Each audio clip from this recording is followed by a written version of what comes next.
hold on, Utkarsh भैया। Sir Many, many congratulations. You guys have created history. आज हम यहाँ पे we've got together to talk about the film, the journey, music, dance.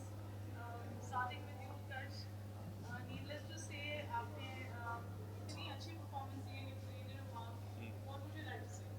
Well सबसे पहले तो मैं शबीना मैम को अपनी अपना गुरु ही मानता हूँ, क्योंकि जो हमने फिल्म के शूटिंग के पहले हमने करीब 1.5-2 महीने बस 60s और 70s के गाने पे प्रैक्टिस की। उस ज़माने के जो एक्टर्स थे, राजेश खन्ना जी, देवानंद, और भी जो बाकी कलाकार थे, शम्मी कपूर, इन सब के गानों पे बहुत जम जम के डांस किया। इनके पूरे ग्रुप रहता था इनका साथ में, हर किसी को इन्वॉल्व कर लेती थी। मेरे ड्राइवर से लेके मेरी मैनेजर सब इन्वॉल्व हो जाते थे उस डांस में, और पूरा इम्प्रोवाइज़ करते थे, और साथ साथ कभी कभी कुछ स्टेप्स भी कोरियोग्राफ करते थे। तो उस ज़माने के कैरेक्टर में डालने के लिए इन्होंने मुझ पे बहुत मेहनत की। एंड मैं ऑलवेज़ इनके लिए थैंकफुल रहूँगा, इनके लिए और शर्जिल भाई के लिए, जिन्होंने बहुत गाइड भी किया। और आई थिंक इनका काम ही इनके बारे में सब कुछ बोलता है। पांचों के पांचों जो गाने इन्होंने कोरियोग्राफ किए हैं, वो उन सब पे जो प्यार बरस रहा है, और जो थिएटर में लोग, आई थिंक ये पहली फिल्म है जहाँ पे लोगों ने मुझे कहा है कि क्योंकि चल तेरे इश्क का वीडियो नहीं आया था बाहर, लोग थिएटर में जा रहे थे बस वीडियो को ऑडियो के साथ सुनने के लिए। ये बहुत ज़माने बाद ऐसी चीज़ हुई है कि लोग गाना देखने के लिए पिक्चर जा रहे हैं। तो I think it's all because of her hard work, and she deserves this moment. What would you like to say? आपका पूरा experience is your debut film. Yes, On dance, music, film with Anil ji. I'm sure it's a journey to remember. Yes. I think Gadar बहुत बड़ी चीज़ हो गई है मेरे लिए। जब मैंने साइन किया था मुझे पता था कि मैं गदर साइन कर रही हूँ, जब जब सब हो गया था।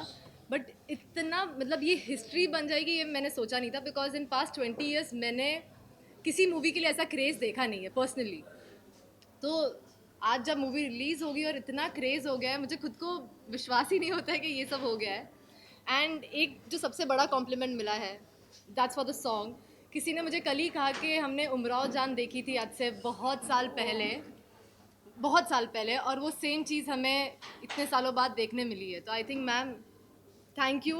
मतलब डेब्यू मूवी में इतना बड़ा सॉन्ग एंड मैम की कोरियोग्राफी, मतलब ma'am thank you, thank you ma'am. उनका कितनी बड़ी उपलब्धि है अपने आप में ये पवन बात कैसे हैं? जी, कैसे हैं? बड़ी बड़ी फिल्मों को पीछे कर दिया है। जी। तो रिव्यू में सबसे बड़ी बात एक ही बात पूछी जाती है कि गदर को क्या टक्कर देगी, तो सबका ये जवाब था कि गदर का अपना अलग जोनल है, अलग जी, जोन है। ज़रूर। ये हम जानते थे पिक्चर बनाने के पहले भी कि गदर 2 की सबसे बड़ी जो का सबसे बड़ा जो कंपैरिजन होगा वो गदर 1 से ही होगा। तो इसलिए इतने साल भी लग गए कहानी को ढूंढने में, एक सही कहानी मिले, एक सही एक सही प्लेटफॉर्म मिले, जो किरदार हैं तारा, सकीना जीते, और जो नए किरदार जुड़े हैं जैसे हमीद इकबाल और मुस्कान, इन सब के लिए करेक्ट प्लेटफॉर्म हो। तो गदर 2 की जो कहानी थी, हमें लगा कि हम उसी तराजू पे तोल सकते हैं, और गदर का जो ब्रांड है हम उसे एनकैश नहीं करना चाहते थे। हम एक ऐसी फिल्म बनाना चाहते थे जो उसके ब्रांड को ग्रो करे। तो आई थिंक गदर 2 ने ये कर दिखाया है, और करते जा रही है अभी भी। आज भी बहुत अच्छी चल रही है थिएटर्स में, आज भी टिकट नहीं मिल रही है। तो ये बहुत प्यार है ऑडियंसेस का, ये बहुत मेहनत है सारे टेक्नीशियन, सारे क्रू की, और सारे एक्टर्स की, जो इस मुकाम पे हम पहुँचे हैं। और मीडिया का भी बहुत समर्थन रहा है हमारे लिए, क्योंकि एक ऐसे वक्त से सिनेमा गुजर रहा था, तो उसमें जो मीडिया भी जो प्यार बरसा रहा है वो अपार है। So thank you everyone so much. And I would like to say, सबसे पहले मैं अनिल जी को याद करूँगी यहाँ पर। जितनी भी बात उत्कर्ष ने कही और मुस्कान ने कही, ये मैं पॉसिबल नहीं कर पाती अगर मेरे डायरेक्टर का मुझ पे भरोसा नहीं होता। अनिल जी नहीं है लेकिन मैं उनकी प्रेजेंस फील कर रही हूँ, वो मेरे गुरु हैं। मैंने बचपन से अनिल जी से बहुत सीखा है। मैं हमेशा उनसे कहती हूँ कि सर मैं आपकी एकलव्य हूँ। मैं असिस्टेंट नहीं थी लेकिन मैं दूर से आपके फ़िल्म के थ्रू, और जो भी फ़िल्म पे मैं असिस्टेंट कोरियोग्राफर रहती थी, आपसे सीखती थी। और वही चीज़ मैंने, जो इतने सालों का मेरा सीखा हुआ निचोड़ है, वही मैंने गदर में डाल दिया। कि एक कोरियोग्राफर लड़की को, भले वो कितने भी अच्छा काम कर चुकी हो, गदर जैसी कल्ट फिल्म के लिए चूज़ करना, ये भी एक डायरेक्टर की बहुत बड़ी बड़ी चीज़ है। कि इनका ये आइडिया कि शबीना को लूँगा मैं, वो उसी चीज़ ने मुझे हमेशा अपने टोज़ पर रखा। इसीलिए मैंने 2 साल तक कोई और फिल्म नहीं की, मैंने सिर्फ गदर की और गदर के लिए बहुत तैयारियां की। जैसे उत्कर्ष ने थैंक यू इतना प्रेज़ किया, लेकिन ये मैं तुम्हारे बगैर नहीं कर पाती। ये एक मिली-जुली साझेदारी होती है कि एक्टर जब अपने आप को आपके हवाले कर देता है, तभी हम टेक्नीशियंस उसको सँवारना शुरू करते हैं। तो तुमने इतना भरोसा किया, अपने आप को बिल्कुल झोंक दिया और ख़ुद ये परफेक्शनिस्ट है। मैं इसे कहती हूँ कि ये इतना परफेक्शनिस्ट है, अपनी एज से बहुत ज़्यादा सोचता है, समझता है और चीज़ों को तराशता रहता है उत्कर्ष। मैंने उत्कर्ष के साथ जीनियस की थी, तब से ही मैं इसे अपना स्टार बोलती हूँ and I love him a lot for ये इतना डाउन टू अर्थ है और ये बहुत इज़्ज़त देने वाला बच्चा है, बहुत रिस्पेक्ट करने वाला, टेक्नीशियंस को बहुत प्यार देने वाला, बहुत डाउन टू अर्थ। बस वो जीनियस के बाद से ये मेरे दिल में ऐसा बसा कि दूसरी बार जब मौका मिला तो मैंने अपनी जान लगा दी कि उत्कर्ष को मुझे ऐसे करवाना है, बस लोग इस चीज़ को याद रखें। और हमने जो ट्रेनिंग शुरू की पुराने गानों को देखकर, ही वॉज ऑल देयर, बिल्कुल ऐसे अंदर आके इस तरीके से फोकस करके किया कि अगर उत्कर्ष नहीं होता तो मैं शायद नहीं कर पाती ऐसे। Even for her those them ये मुझे इतने गौर से देखती थी कि कभी कभी मैं ऐसे, ये मुझे डांस करते हुए ऐसे देखते देखते मेरे इतने करीब आ जाती थी, मैं बोलती थी सिमरत ये ओके नहीं मैम मैं देख रही हूँ कि आप कर कैसे रहे हो। तो वो और इतनी मतलब ये भी इतनी फोकस्ड है, मुझे थोड़ी सा नाराज़गी होती थी कि आजकल के बच्चे ध्यान नहीं देते, फोकस नहीं है, लेकिन ये दोनों ने तो कमाल कर दिया कि मेरा जो काम दिखाई दे रहा है, जो लोग मेरे बारे में बात कर रहे हैं, मैं इनके बगैर तो कर ही नहीं पाती।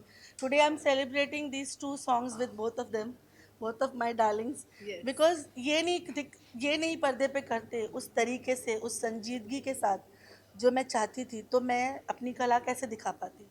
Even Simrat, she didn't get chance to rehearse for many days, but जितना भी रिहर्सल मिला she focused completely on me. ऐसे वो घोड़े का चश्मा लगा के आती थी और वो मेरे सिवा किसी को देखती नहीं थी। मेकअप हेयर अगर उसको कुछ ठीक करे तो उसको पता ही नहीं कोई कुछ कर रहा है। You know her costumes were so difficult कि कोई अगर और एक्ट्रेस होती तो वो बोल देती मुझे ये नहीं करना। जो वाइट वाला पोर्शन है चलते रेश्क में, 2 लड़कियां उसका घाघरा पकड़ के खड़ी होती थी पीछे, वो इतना हैवी था। Every costume was very difficult but she nailed it with every difficulty. You know ये बहुत बड़ी बात है, ये बहुत लोगों ने मुझे पूछा है, बहुत डीएम्स आते हैं मुझे। एक सबसे बड़ी बात पूछी कि ये दोनों नए हैं लेकिन ये नए लगते ही नहीं हैं, ये ऐसे लगते हैं ये बहुत सालों से गाने कर रहे हैं, डांस कर रहे हैं, ये कैसे हुआ। तो उसका जवाब शायद मैं आज देना चाहती हूँ। ये इसलिए हुआ कि इन दोनों का फोकस, डिटर्मिनेशन, और ये बाहर कुछ दुनिया को जानते ही नहीं थे, ये सिर्फ इसी फिल्म को और इन्हीं गानों के अंदर बसे हुए थे। तो आई थिंक ये इसकी वजह से ही होता है, जब आप पूरी तरह से इसमें झोंक दो अपने आप को और आप एक डायरेक्टर का बंदा बन जाओ, एक्टर बन जाओ, तभी होता है। एक छोटी छोटी चीज़ों को लोगों ने बोला है कि जब वो बिरयानी बन रही थी, जिस तरह जीते ने बिरयानी पे मुझे वो चीज़ें पूछी है लोगों ने कि मैं हैरान हूँ कि इतना फोकस किया लोगों ने। And he would practice for that also, ma'am ये करेक्ट है, नहीं मैम आप फिर से देखो, हाँ करेक्ट है, नहीं मैम एक बार आप जैसा नहीं आ रहा है, ये वो शर्जिल वाला झूम झूम स्टेप नहीं, मैंने शर्जिल जैसा नहीं किया। तो ये बहुत बड़ी बात है, एक लॉन्ग टर्म, ये जो एक्टर्स होते हैं जो बहुत सालों तक चलने वाले होते हैं, ये उनकी कलाकारी है जो इन दोनों के अंदर है। And I am really thankful कि वी वर्क टुगेदर। मेरे को एक और चीज़ याद है मैम, जब हम सॉन्ग्स की शूट कर रहे थे दिल झूम झूम और चलते रिश्क में, तो मैम ने कहा था कि मुझे जीते और मुस्कान से प्यार हो गया है, आई एम इन लव, और ये मैं प्यार में पड़ चुकी हूँ इसलिए मैं ये कर रही हूँ। और मैम ने एक और चीज़ बोली थी, मुझे तुम दोनों को ऐसे देख के लगता है कि तुम लोग 10 साल से प्यार में हो जो तुम ऑन स्क्रीन कर रहे हो। एब्सोल्युटली। तो मैम बोलती कि ऐसा लग रहा है 10 साल से तुम लोग प्यार में पड़े हुए और वो दिख रहा है। Yeah. Ma'am it was all your love actually, जो आप जिस Yes. प्यार से आप हमें देख रही थी, आई थिंक उसके वजह से ये हुआ। सो या शबीना मैडम, इससे पहले भी आपने एक से बढ़कर एक गानों के लिए कोरियोग्राफी की, पूरी तरह से एक्सपोज नहीं हो पाई थी, लोग जानते नहीं थे। जब से गदर 2 रिलीज हुई है, कहीं ना कहीं आप पूरी तरह से एक्सपोज हो रही हैं, लोग जानने लगे हैं आप ये कौन है, आप किस तरह के गाने करते हैं। तो फ्यूचर प्लान क्या और इतने दिन छुपे रहने का कारण क्या है और अपने आप को एक्सपोज करने का क्या कारण है? नहीं, कारण ये है कि आजकल ज़माना जो है वो जो कोरियोग्राफर्स जज बन के टीवी पर आते हैं, लोग उन्हीं को जानते हैं। तो आम जनता जो है, जिसके सबके घरों में टीवी है, 4x4 के घर में भी आपको एक टीवी मिलेगा, तो ये जो जनता है जिसे हम मासेस कहते हैं, जो हमारी लवली ऑडियंस है, इनको सबको यही लगता है कि जो टीवी पे कोरियोग्राफर्स है वही मेन कोरियोग्राफर्स है, और वो अपनी एक फ़ैन फॉलोइंग लेके चलते हैं। और मुझ जैसे कोरियोग्राफर्स जो बरसों से काम कर रहे हैं, लेकिन मैं कभी जज बनकर वहाँ बैठी नहीं, तो इसलिए लोग मुझे उतना नहीं जानते, लेकिन इंडस्ट्री के लोग जानते हैं जो मेरे काम करने वाले लोग हैं। लेकिन जब गदर आई, ये एक गदर अपने आप में एक करिश्मा लेकर आई है, जो मुझे लगता है गदर में भी बिल्कुल सामने आए बगैर लोगों को पता था कि ये शबीना खान ने किया। ये करिश्मा, ये फिल्म अपने आप करिश्मा लेकर आई है, हर किसी को एक एक्सपोजर दे रही है ये फिल्म, क्योंकि जो ये अपने आप दे रही है, ये अपने आप दे रही है, ये दुआएं हैं, ये मोहब्बत है, ये ऑडियंस अपने आप सबको दे रही है। कई लोगों ने तो जाकर फिर से गूगल किया कि गाने किसने किए, और मुझे बताया, हमें तो पता नहीं था, फिर हमने गूगल किया।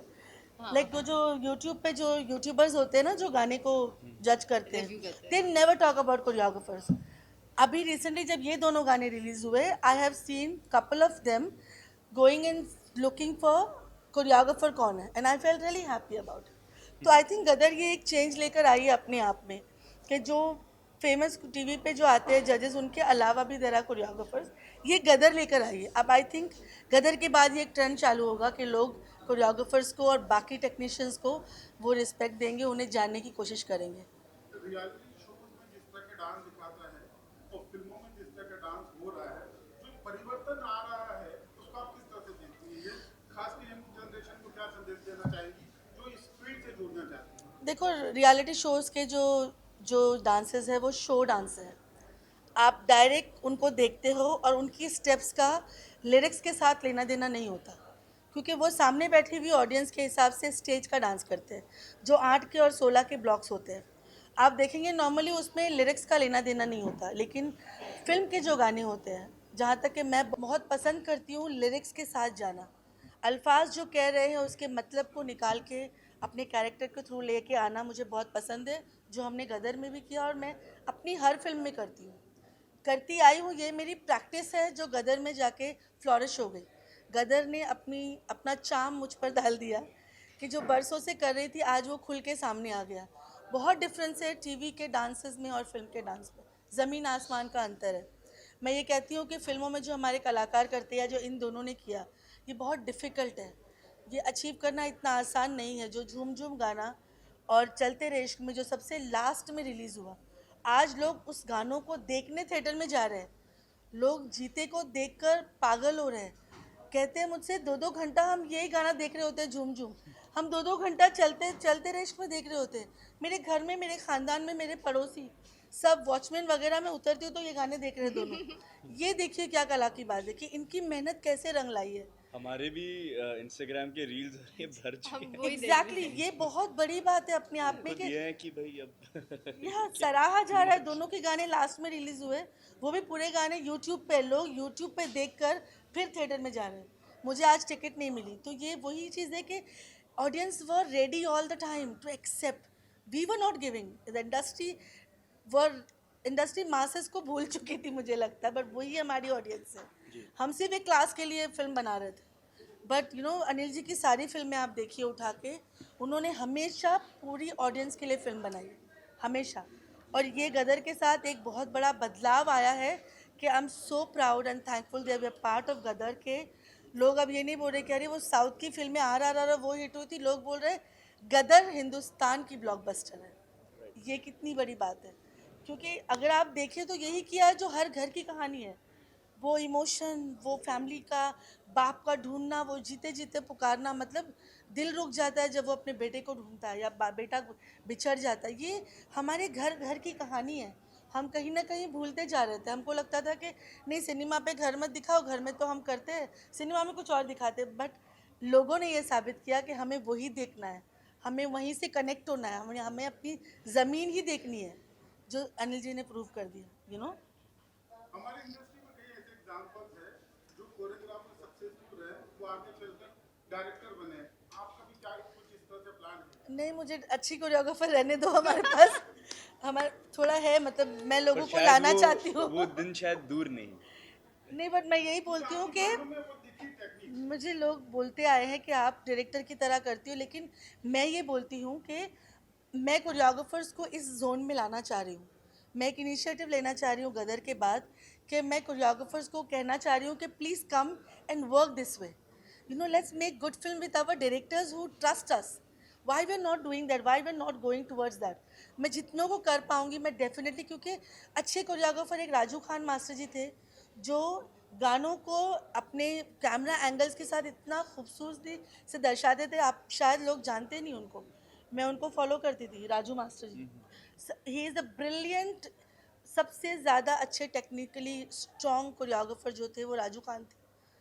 आज भी वो करते हैं लेकिन वो सामने नहीं आते, मैंने उनसे सीखा है. मैं चाहती हूँ हमारे और choreographers, they very good, they should come and do this practice.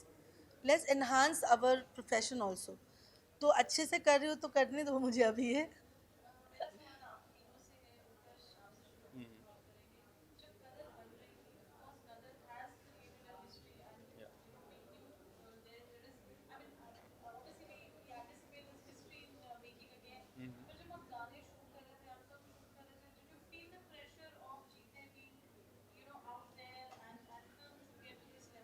या ऑब्वियसली एक रिस्पॉन्सिबिलिटी बहुत बड़ी थी हम सबके कंधों पे. इनके ऊपर भी बहुत थी क्योंकि जय बुराड़े सर ने जो गाने उस टाइम पे फिल्माए थे वो बहुत आइकॉनिक और बहुत रियलिस्टिकली फिल्माए थे उन्होंने.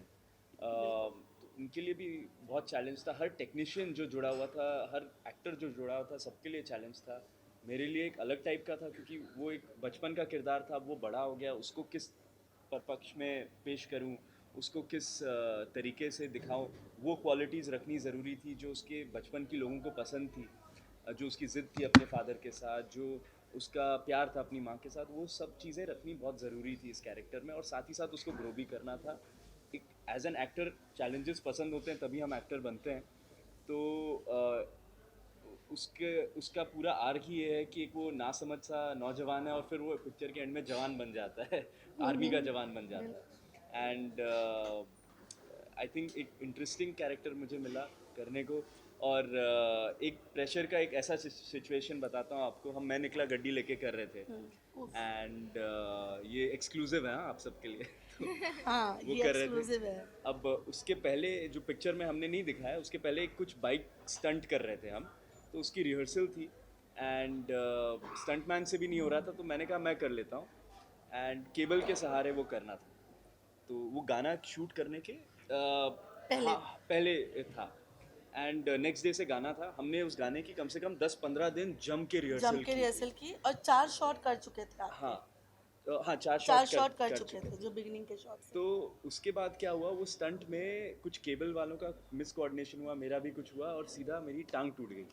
अब टांग टूट गई, इतने 100-200 डांसर आए हुए हैं एंड पालमपुर में शूट कर रहे हैं, 3 डिग्री नाइट शूट है और पूरी यूनिट सिर पे खड़ी. अब क्या करें ऐसा, क्योंकि जो बहुत सारा डांस था उसमें, फिल्म गाने में और चीज़ें थी, तो पूरा स्पॉन्टेनियसली हमने इन्होंने रीकोरियोग्राफ किया पूरा गाना. अगर आप ध्यान से देखें पूरा एक टांग पे किया हुआ है और लोगों को पता भी नहीं चलेगा ये. बिल्कुल बिल्कुल. मतलब मैं ये बोलना चाहूँगी कि इतने दर्द, इतना ज़्यादा तकलीफ थी, दर्द थी कि मुझे बोला गया कि इनको अब आराम करने दो. मुझे तो बोल दिया था बॉम्बे चले आप जाइए, चले जाओ, आप नहीं आराम, शूट कर हाँ, सकते. आप आराम करो, ये नहीं कर सकता. लेकिन एक प्रेशर जो होता है ना प्रोड्यूसर पे, वो अनिल जी ने मुझसे बुला के बात की और मैंने कहा कि ये कैसे करेगा. And he is the one, he said मैं कर लूँगा. ये नेक्स्ट डे खड़ा हो गया कि मैं कर लूँगा मैम. तो उसके आई थिंक लेफ्ट पैर पे लगा, राइट पैर पे लगा था और राइट पैर ही हमारा फ्रंट फुट होता है डांस में. आप अगर बिगनिंग के 4 स्टेप देखोगे ये स्टेप के बाद, अब जाके आप अगर देखोगे तो आपको पता चलेगा कि after that he danced only on left foot. तो जो कोरियोग्राफी की वो पूरे लेफ्ट पैर पे ही की and he danced on left पैर. राइट को रखना था and that was biggest challenge. और ये एक्सक्लूसिव दिया है आपने, एक्सक्लूसिव दिया है सबके लिए एक्सक्लूसिव है ये अभी तक बाहर नहीं आया था. और वो चैलेंजेस थे ऑन द स्पॉट. हम यहाँ पे 15 दिन उस गाने की रिहर्सल करके गए थे जिसमें जीते का बहुत सारा डांस था. और उसके बाद जब सेट पे जाके ऐसा होता है, हमें हर सिचुएशन के लिए रेडी होना होता है. हम 7 दिन कोल्ड वेव में काम कर रहे थे और उसमें ये सिचुएशन आए और इसको सबको, अगर ये खड़ा नहीं होता जीते कि मैं करूँगा तो शायद मैं भी नहीं कर पाती. एंड ही सेड मैम मैं करूँगा, हिम्मत करूँगा, मैं कर लूँगा. और उसके बाद ही never said no and he did. Sunny sir का जो पूरा डांसिंग है, हाँ याद है, he did the whole thing. Second day ही उसने वो डांस किया. सनी सर के साथ पूरा डांस करना, ये स्टेप करना, तो ये भी एक चैलेंज की बात है कि मंजे हुए कलाकार भी हार जाते हैं वहाँ पर.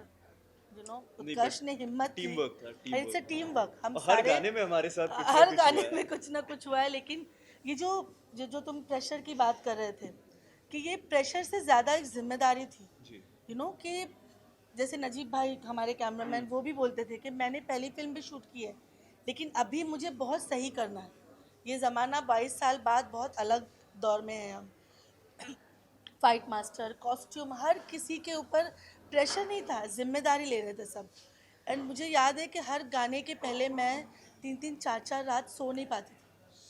मैं बिल्कुल ऐसे उठ के बैठ जाती थी कि नहीं, मुझे कुछ और क्रिएट करना है, और मैं अपने अपने ख्यालात को रिकॉर्ड करना चालू करती थी। मैं रिकॉर्ड करती थी और अपने असिस्टेंट्स को भेजती थी कि इसको लिख के रखो। तो वो प्रेशर नहीं था, मुझे प्रूव करना था अपने आप को कि मैं सेंसिबली क्या करना चाह रही थी इतने साल से। ये गदर में मैंने अपने आप को भी प्रूव किया।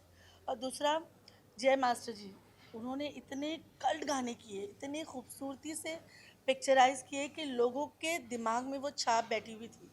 अगर मैं कहीं गलत जाती, वो गलत हो जाता। मैं गलत करना चाहती नहीं थी।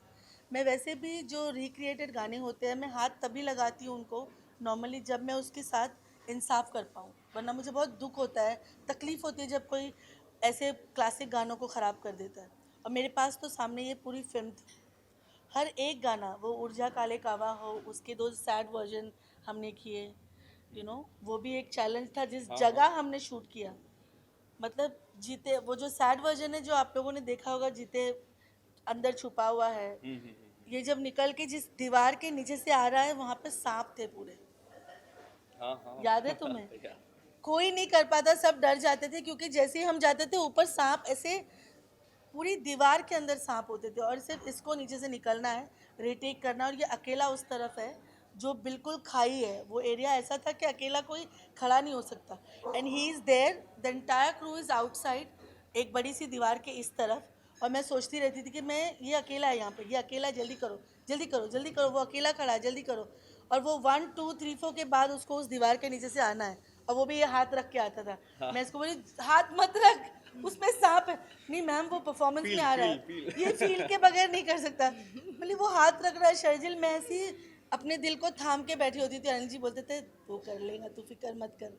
और अनिल जी खुद सोच रहे, उसको बोल हाथ मत रख, उसको बोल हाथ मत रख। ये बोलते मैम वो परफॉर्मेंस में आ रहा है, मैम मैं कर रहा हूँ। और वो 3 रिटेक के बाद वो शॉट पूरा हुआ और जान में जान आई। ऐसी कई चीज़ें हमने, यू नो हर गाने में एक नई कहानी थी कहने के लिए। पूरे 50 डिग्रीज लखनऊ के हीट वेव ओह। में चलते रे इश्क में फिल्म हुआ है। एंड मैं तो मजाक में कहता था कि इनको इसको नंगे पैर डांस ये- करवाएंगे। हाँ वही सच हुआ। हो गया। ये जो चलते चलते रहे इश्क में जो गाना है, उसकी एक ऑथेंटिकली, वो ऑथेंटिक क्यों दिख रहा है उसकी एक ख़ास वजह भी मैं बताना चाहती हूँ। कि आप पीछे जो डांसर देख रहे हो, they play a very important role in any song. वो सारे के सारे क्लासिकल डांसर्स हैं। दे ऑल आर 8 साल 9 साल 10 साल किए हुए क्लासिकल डांसर हैं। जो इनके साथ अदाएँ जो डाल रहे हैं, उनका बहुत बड़ा हाथ है। Because they were classical dancer, that song looked so authentic, you know वो भी एक बहुत बड़ा रीज़न था कि लखनऊ के क्लासिकल डांसर्स को इस गाने में लिया गया। जो सोचा गया था वही आ गया सामने, और लोगों को वही पसंद आ रहा है। वो भी आई थिंक एक दिन पहले उनका ऑडिशंस लिया था हमने। 2 दिन 2 दिन पहले हाँ, वहाँ पर सारे सारे डांसर्स का हाँ। ऑडिशन लिया था We मैंने। auditioned near about 500 dancers and we selected some 150 or 100 हाँ। क्या कहना चाहोगे, कितना बड़ा एक्सपोजर मिला इस बार चैलेंज कर सकते हैं आपसे? अभी क्या उस टाइम फिल्म रिलीज हुई थी, अभी सुपर डुपर हो गई है, करोड़ों का बिजनेस किया है। एक्सपोजर क्या मिला है वो तो मुझे पता नहीं है, बट इतना ज़रूर सुन रही हूँ कि लोगों ने मुझे इंडिया की क्रश बना दिया है, मुस्कान भाभी बना दिया है। मुस्कान भाभी तो मतलब तो अब जहाँ भी जा रही हूँ, जहाँ भी देख रही हूँ, चलते रे इश्क में दिल झूम झूम बज रहा है। और हर जगह ग्राउंड लेवल पे जो नहीं भी जानते वो गदर की ही बातें कर रहे हैं। आई थिंक इससे बड़ा एक्सपोजर क्या हो सकता है, और एक्सपोजर इतना बड़ा होता क्या है तो मुझे पता भी नहीं है। ये तो अब मैं देख रही हूँ, जब निकलती हूँ लोग मुझे बुला रहे हैं, मुस्कान इधर आओ, मुस्कान मुस्कान।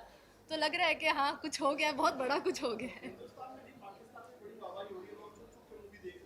मुझे एक्चुअली कमेंट भी आ रहे, बोलते हैं हमें हिंदुस्तान से और कोई शिकायत नहीं, बट वो हमारी मुस्कान ले गए, प्लीज़ हमारी मुस्कान को भेज दो वापस से। लाइक तो ये मुझे comment मुझे भी बहुत सारे DMs आते हैं एंड दे आस्क कि लड़की एक्चुअली पाकिस्तान से है या ये अफगानिस्तान से है, ये लगती तो नहीं हिंदुस्तानी। हाँ, सर ये क्यों सबसे इंडिया में ज़्यादा। खूबसूरत लड़कियां नहीं होती? दे बिलीविंग दैट बिना बोले पाकिस्तान से किसी लड़की को लेकर आए, लाइक हाँ। मैंने सोचा था अगर डेब्यू करूंगी तो ऐसे ही करूंगी, वरना नहीं करूंगी।